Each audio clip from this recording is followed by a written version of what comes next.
Bom, pessoal, como foi apresentado, o título do meu trabalho, do trabalho que eu irei apresentar para vocês hoje, é Umbrales e Determinantes de la Vulnerabilidad Térmica dentro del género Coffea.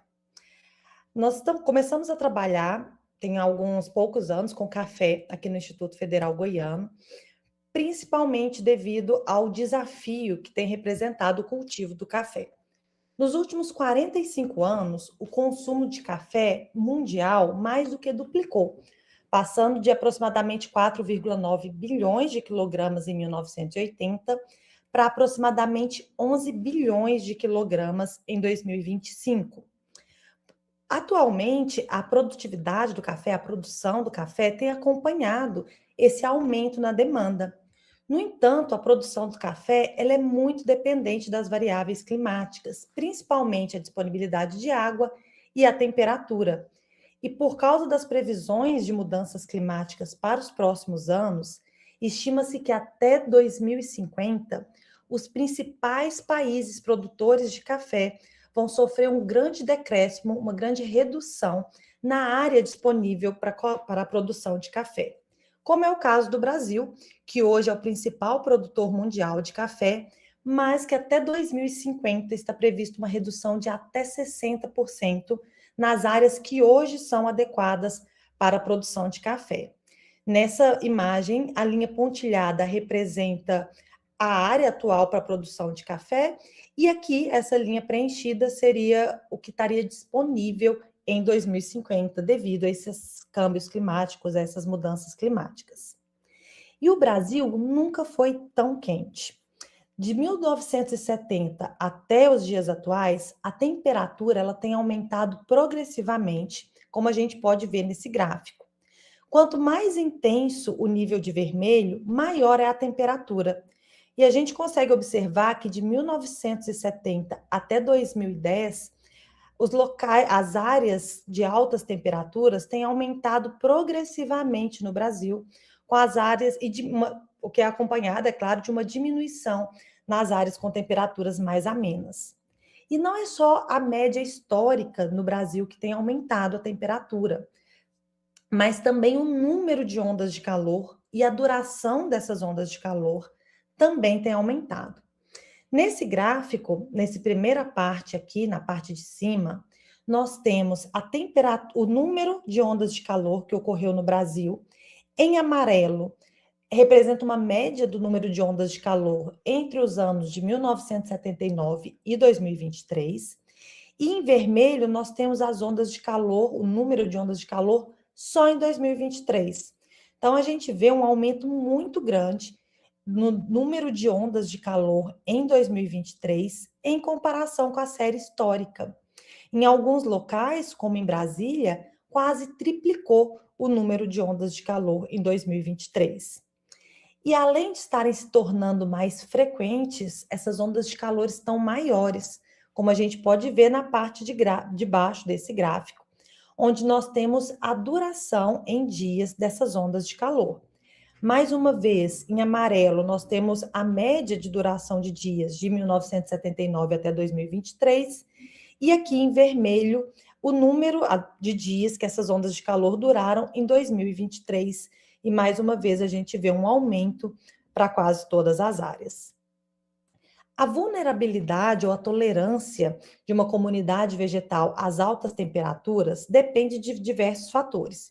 Depende da temperatura, do número de dias da onda de calor, depende do parâmetro que a gente está avaliando e vai depender, sobretudo, da espécie avaliada. Alguns estudos, como esse aqui publicado por Rutroff, observaram que aumentos na temperatura têm desencadeado em diferentes ecossistemas mortalidade de plantas e shifts demográficos, alterações no número de espécies ou no tipo de espécie que a gente tem ali, com algumas espécies se tornando mais abundantes e outras se tornando menos frequentes. Quando a gente olha para o café, dentro do gênero Coffea existem mais de 100 espécies, mas apenas duas têm uma importância comercial.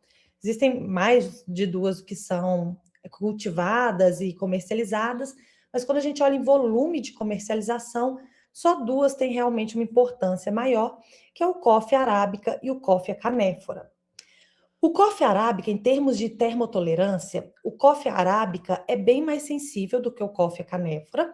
O coffee canéfora ele é descrito como uma espécie mais tolerante, mas mesmo o coffee canéfora tem sido apontado em alguns estudos como sofrendo grandes perdas na produtividade quando expostos a ondas de calor. Mas como a gente tem mais de 100 espécies dentro do gênero Coffea, é possível que exista ali uma variabilidade genética que confira uma termotolerância maior a outras espécies de café, o que abriria uma margem para manter a produtividade do café, pensando em seleção de cultivares e em melhoramento genético. Pensando nisso, nesse trabalho nós analisamos 15 materiais vegetais diferentes de café, que foram gentilmente doados pelo Instituto Agronômico de Campinas e pelo Instituto Agronômico do Paraná. E dentre esses 15 materiais vegetais, 8 eram cafés comerciais, então a gente tinha coffea arábica, coffea canéfora e também híbridos entre coffea arábica e coffea canéfora, e 7 eram selvagens. Então, a gente trabalhou também com 7 espécies selvagens: Coffea stenófila, capacata, bengalensis, racemosa, congensis, eugenioides e libérica. Nós avaliamos a vulnerabilidade das membranas celulares a altas temperaturas, temperatura de transição de fase e a termotolerância dos fotossistemas, além de vários caracteres morfoanatômicos e fisiológicos que poderiam estar associados a esses parâmetros. Eu vou apresentar para vocês só aqueles que a gente encontrou uma correlação com esses parâmetros principais. Então, aqui nós temos gráficos de densidade para cada uma desses três principais parâmetros que foram avaliados. Esses três primeiros gráficos, eles representam a vulnerabilidade das membranas celulares a altas temperaturas. Aqui nós avaliamos o TP, que avalia a cutícula, e nos dois últimos gráficos nós temos os fotossistemas. Os dados eles estão apresentados aqui em gráficos de densidade. Nesse tipo de gráfico, ele mostra a distribuição dos 15 materiais de café ao longo de um gradiente de temperatura, sendo que quanto mais alta é a minha curva, maior é o número de materiais de café que eu tive sofrendo dano nessa temperatura que está representada aqui. Mas, para cada uma delas, a gente tem também, em maior ou em menor número, alguns materiais que sofreram danos antes dessa temperatura, em temperaturas menores, ou em temperaturas maiores. E é interessante quando a gente apresenta os dados dessa forma, porque a gente consegue ver que diferentes estruturas foram afetadas em diferentes temperaturas, sendo que o componente mais sensível foram as membranas. Esses três primeiros gráficos representam, respectivamente, a temperatura na qual ocorreu um aumento de 5% na taxa de extravasamento de eletrólitos, de 15% na taxa de extravasamento de eletrólitos e de 30% na taxa de extravasamento de eletrólitos. E a gente observa que em temperaturas baixas, de 26,38 graus Celsius, uma grande parte dos materiais de café já começou a apresentar danos pequenos, aumentos ali de 5% na taxa de extravasamento de eletrólitos. E a maioria dos materiais de café aumentou em 30% a taxa de extravasamento de eletrólitos na temperatura próxima a 30,5 graus Celsius. Então, também numa temperatura que a gente tem normalmente nas áreas de cultivo do café. Para o café, a membrana foi de longe a estrutura mais termossensível, e o que acontece é que quando aumenta a temperatura, os lipídios que compõem as membranas celulares, eles sofrem alteração na sua estrutura, na sua rotação e no seu empacotamento, o que altera a capacidade da membrana de selecionar o que entra e o que sai, resultando no extravasamento, numa saída de materiais das células. Essa temperatura, nós também avaliamos, tá, pessoal? Temperaturas que causaram extravasamentos acima de 30%, mas aqui em 30% a gente já começava a observar parâmetros de morte celular. Então, por isso que a gente resolveu apresentar até 30%. Não fazia muito sentido falar em T50, em temperaturas maiores. E quais espécies que tiveram 30% de extravasamento de eletrólitos aqui na temperatura de 30,5 graus? Nós tivemos tanto espécies selvagens, como Coffea congensis, Eugenioides e racemosa, mas também Coffea arábica e Coffea canephora, materiais comerciais. De forma que, no que diz respeito às membranas, não houve um grupo selvagem ou comercial que fosse mais sensível às altas temperaturas. Essa taxa de extravasamento de eletrólitos de 30% tem sido comumente associado com morte de células de plantas expostas também à seca, não só aqui a altas temperaturas. E isso tem uma correlação importante com o que a gente observa no campo, já que para muitos cafés em temperaturas de 30 a 35 graus, a gente já começa a observar a escaldadura das folhas com pontos de necrose e de morte celular, que coincidem aqui com podem coincidir com esse aumento na taxa de extravasamento de eletrólitos. No entanto, alguns materiais de café, eles só apresentaram esse nível de dano em temperaturas muito maiores, de 40 a 50 graus Celsius, como é o caso de bengalenses, libérica, coffea arábica e outros materiais. De forma que há um espaço aí para melhoramento genético. Resta saber, no entanto, se esse é um caractere herdável, se ele é passível de ser utilizado no melhoramento genético. Nós observamos que alguns parâmetros envolvidos que resultam numa alta taxa transpiratória estiveram correlacionados com esses danos iniciais da membrana.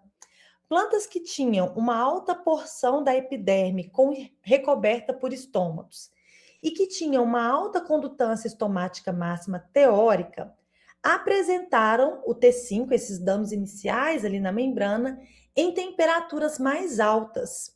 Então, plantas que tinham uma maior condutância estomática, uma maior transpiração, elas retardaram a ocorrência desses danos iniciais. A gente sabe que a transpiração é um importante processo para manter a temperatura das plantas, o que explica esse retardo da ocorrência de danos.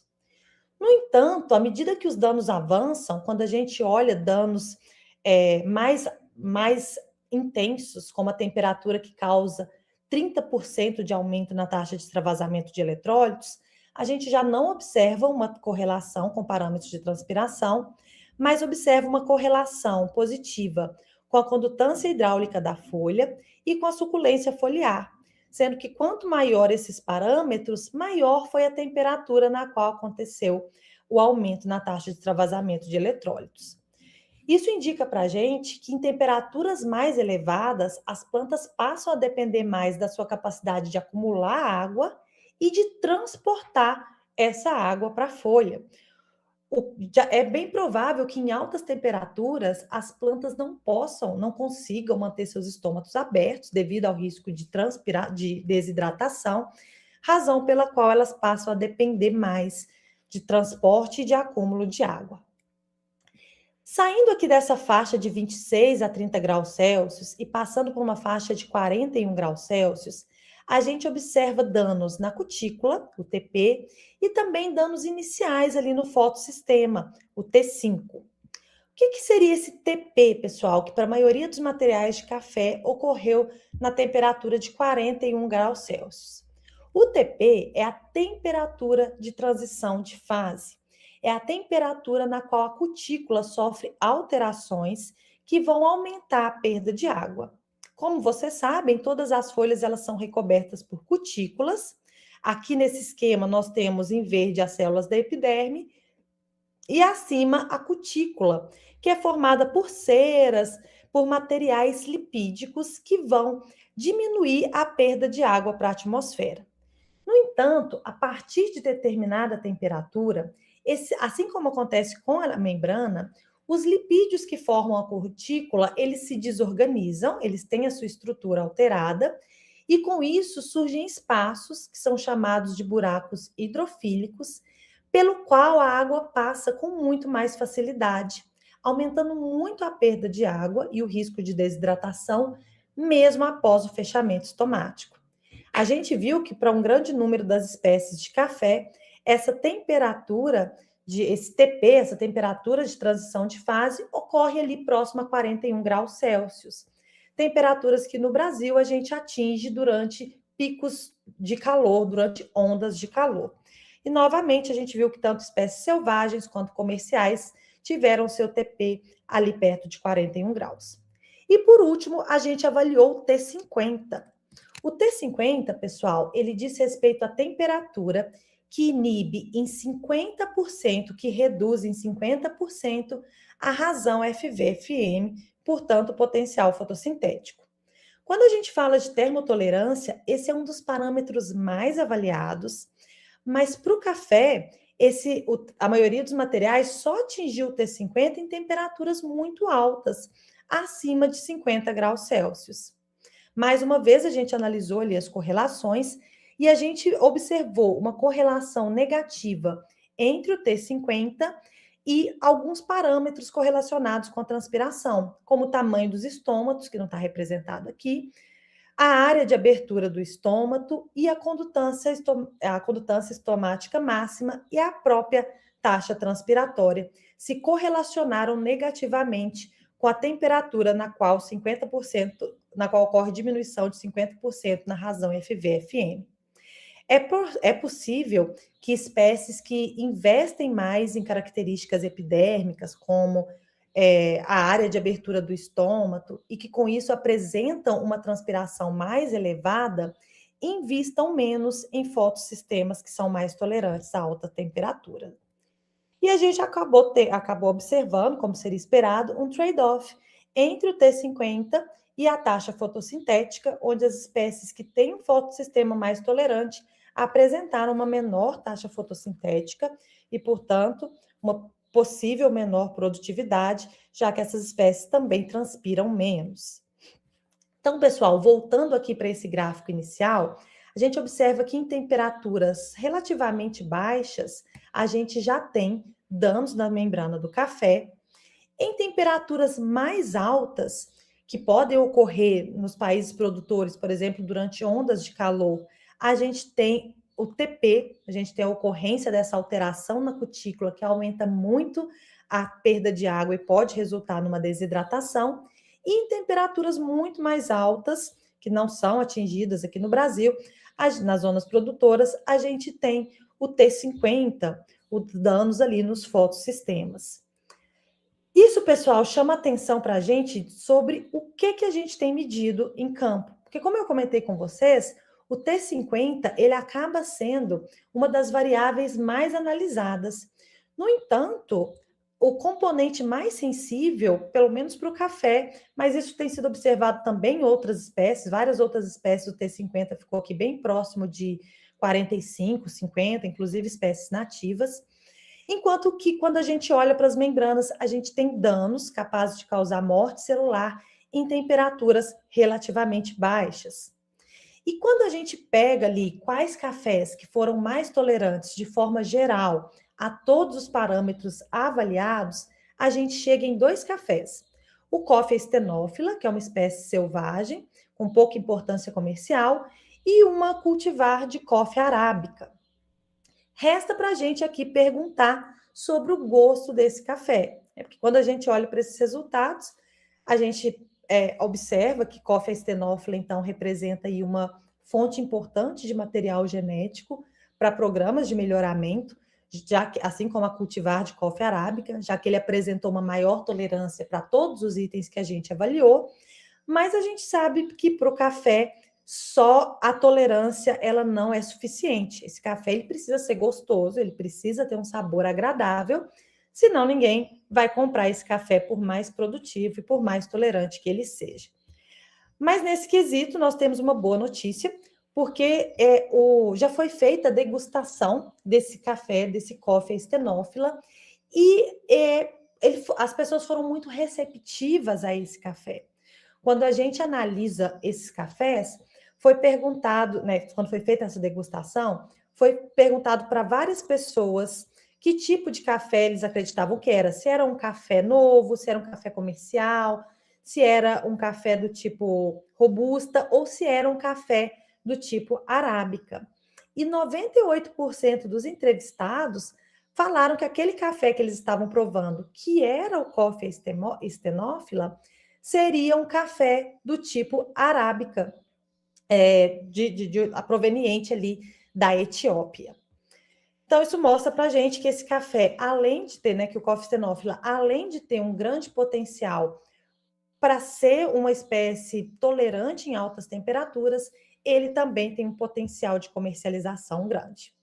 Gostaria de agradecer a toda a equipe do laboratório, que sempre nos acompanha em todos os trabalhos, o professor Paulo Eduardo, que é professor também no laboratório, importante parceiro de pesquisa, todos os nossos estudantes, principalmente Camila e a Ana, que foram as duas estudantes de mestrado e de iniciação científica que conduziram esses trabalhos, essas análises que foram apresentadas aqui para vocês.